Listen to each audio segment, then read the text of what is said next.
प्रभु जी, आज फिर हम रोज़ की तरह आपकी अगुवाई को मांगते हैं प्रभु।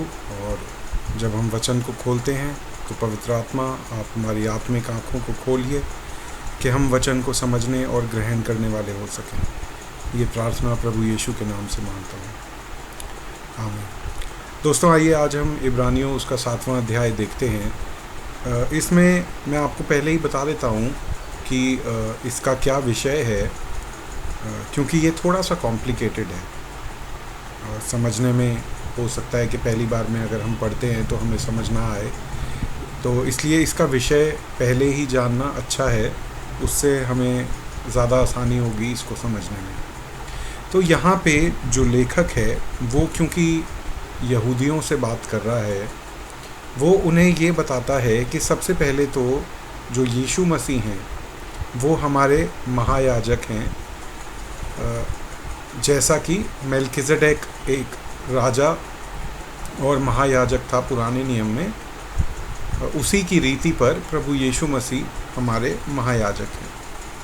पहली बात तो वो ये बोलता है। दूसरी बात, और इसके बारे में लेखक ने पहले भी पिछले अध्यायों में भी बात करी है। फिर लेखक ये कहता है कि प्रभु यीशु मसीह इब्राहिम जो है उससे बेहतर है, क्योंकि जिस तरह इब्राहिम ने उस महायाजक मेल्किजेडेक को भेंट चढ़ाई, तो भेंट तो उसी को चढ़ाई जाती है ना जो ऊपर है, और इब्राहिम ने मेल्किजेडेक को भेंट चढ़ाई, और मेल्किजेडेक प्रभु यीशु मसीह का एक तरह से प्रतिबिंब है, एक उनकी शैडो था। तो इब्राहिम से बेहतर हैं प्रभु यीशु मसीह। फिर वो बोलता है कि जिस तरह से जो लीवाई गोत्र के लोग थे जिनको याजक बनाया गया था, और वो एरन के वंशज थे, जो आगे चल के 12 गोत्रों में से एक गोत्र को प्रभु ने कहा इज़राइल के 12 गोत्रों में से कि तुम याजक बनोगे, वो लीवाई गोत्र था और वो एरन के वंशज थे। उनसे भी प्रभु यीशु मसीह बेहतर हैं, क्योंकि वो तो उनके गोत्र से जो याजक बनता था वो मर जाता था और उसकी जगह दूसरा याजक बनता था।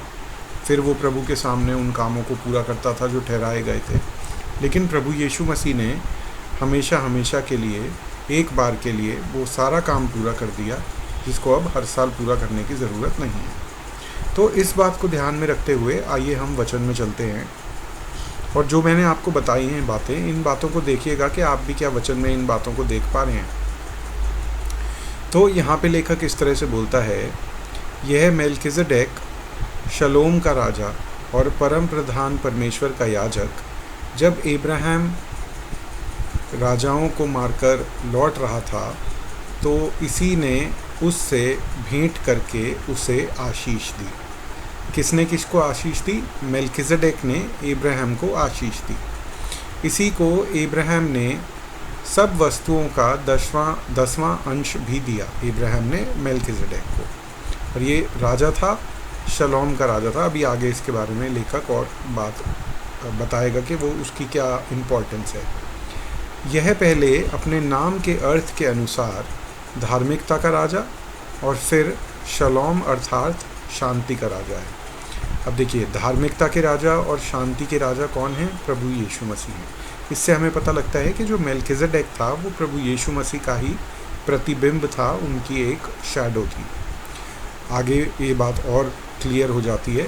मेल्किजेडेक की बात हो रही है, जिसका न पिता न माता न वंशावली है, जिसके न दिनों का आदि है और न जीवन का अंत है, परंतु परमेश्वर के पुत्र के स्वरूप ठहर कर वह सदा के लिए याजक बना रहता है।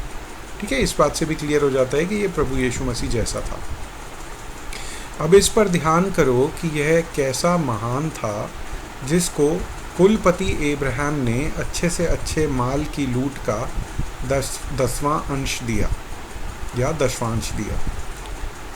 लीवाई की संतान में से जो याजक का पद पाते हैं, उन्हें आज्ञा मिली है कि लोगों अर्थात अपने भाइयों से, चाहे वे इब्राहिम ही की देह से क्यों न जन्मे हों, व्यवस्था के अनुसार 10वां अंश लें। क्योंकि लीवाइस को ये बोला गया था कि तुम ना प्रॉपर्टी रखोगे, ना तुम कुछ काम करोगे, तुम्हारा सिर्फ एक काम होगा, मंदिर में सेवा करना। तो उनका घर कैसे चलेगा? बाकी सब जो 11 गोत्र हैं वो तुम्हें दशवांश अपना देंगे तुम्हारे पालन पोषण के लिए।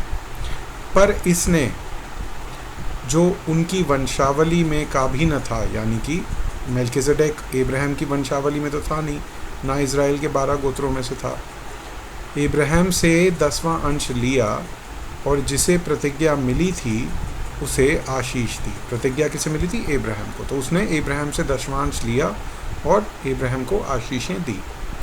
और उसमें संदेह नहीं कि छोटा बड़े से आशीष पाता है। अब ये बात क्यों कह रहा है? ये दर्शाने के लिए कि छोटा कौन हुआ यहाँ पे जिसको आशीष मिली। तो आशीष किसको मिली? इब्राहिम को मिली। और बड़ा कौन हुआ जिसने आशीष दी? तो आशीष किसने दी? मेल्किसेडेक ने दी। तो छोटे को बड़े से आशीष मिली।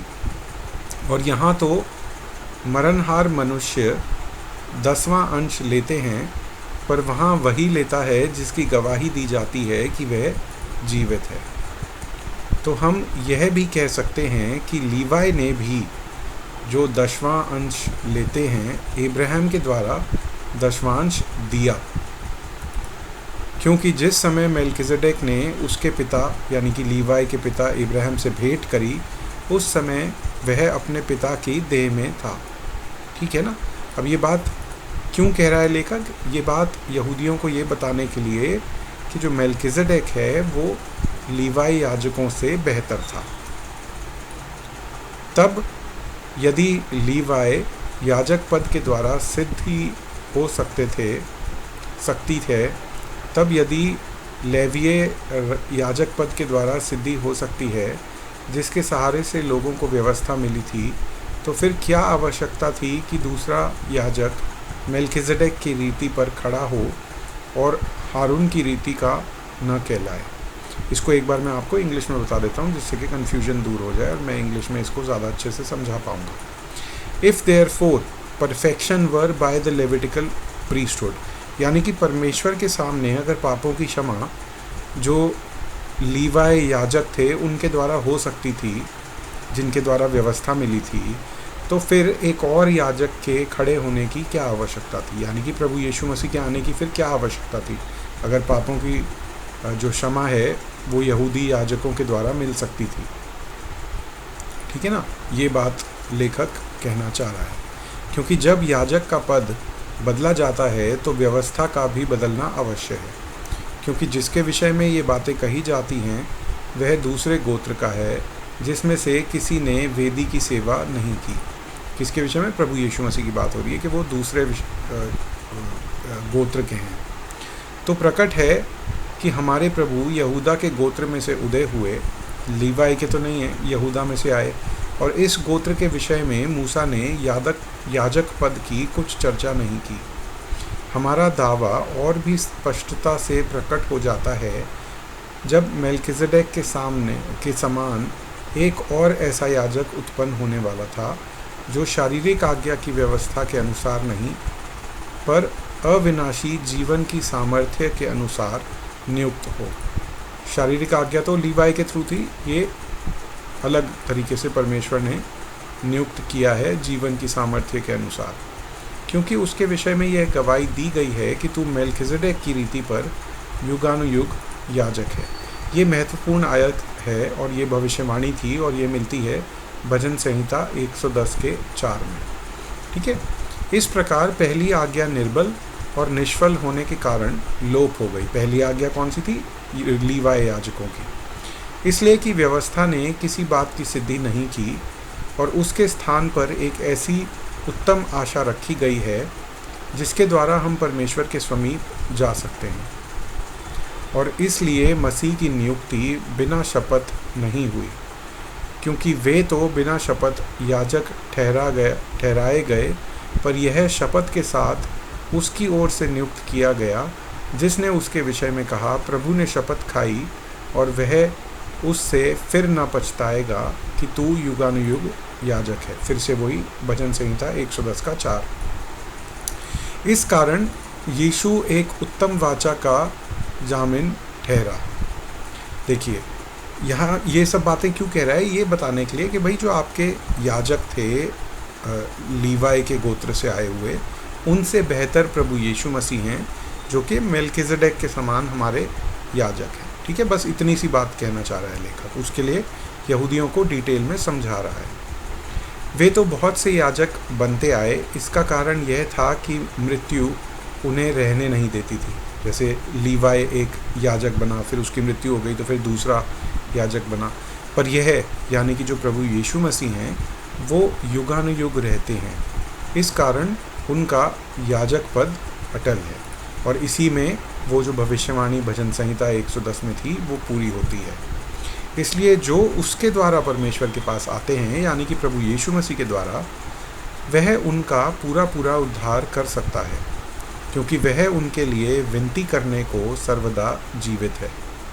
क्योंकि ऐसा ही महायाजक हमारे योग्य था, जो पवित्र, निष्कपट, निर्मल और पापियों से अलग और स्वर्ग से भी ऊंचा किया हुआ हो। और उन महायाजकों के समान उसे आवश्यक नहीं कि प्रतिदिन पहले अपने पापों और फिर लोगों के पापों के लिए बलिदान चढ़ाए। ये डे ऑफ अटोनमेंट के बारे में अगर आप पढ़ेंगे, ये नंबर्स 28 में दिया हुआ है कि किस तरह याजक पहले अपने पापों के लिए फिर लोगों के लिए बलिदान करता था। तो प्रभु यीशु मसीह को वो करने की ज़रूरत नहीं है, क्योंकि उसने अपने आप को बलिदान चढ़ाकर उसे एक ही बार निपटा दिया। वो जो व्यवस्था थी बलिदान की, उसको एक ही बार में पूरा कर दिया। क्योंकि व्यवस्था तो निर्बल मनुष्यों को महायाजक नियुक्त करती है, परंतु उस शपथ का वचन जो व्यवस्था के बाद खाई गई, उस पुत्र को नियुक्त करता है जो युगानुयुग के लिए सिद्ध किया गया है। ठीक है दोस्तों, हो सकता है आपको ये कंफ्यूजिंग लगे, लेकिन आप इस बात को समझिए कि इतनी डिटेल में लेखक इसलिए जा रहा है क्योंकि इन यहूदियों को कन्विंस करना कि भाई जो मसीह यीशु हैं वो तुम्हारे याजकों से और इब्राहिम से सबसे बेहतर हैं, ये इतना आसान नहीं था। इसीलिए एक बहुत ही स्टेप बाय स्टेप चल के लेखक यहूदियों को ये बात समझाता है, और हमारे लिए बहुत अच्छी बात है कि हम इस बात पे विश्वास करते हैं और इसी के द्वारा हम उद्धार भी पाते हैं। ठीक है, तो ये पूरा इब्रानियों में एक कंटिन्यूअस थीम है कि प्रभु यीशु मसीह इनसे बेहतर हैं, पहले स्वर्गदूतों से बेहतर, फिर मूसा से बेहतर, फिर इब्राहिम से बेहतर, फिर याजकों से बेहतर। और जो मेल्किजेडेक है उसके भी नाम का अर्थ समझना वो बहुत ज़रूरी है कि वो राजा भी था और शांति का राजकुमार भी, या शांति का राजा भी था। तो एक बार उस आयत को दोबारा देख लेते हैं जहाँ पे उसके नाम का अर्थ दिया हुआ है।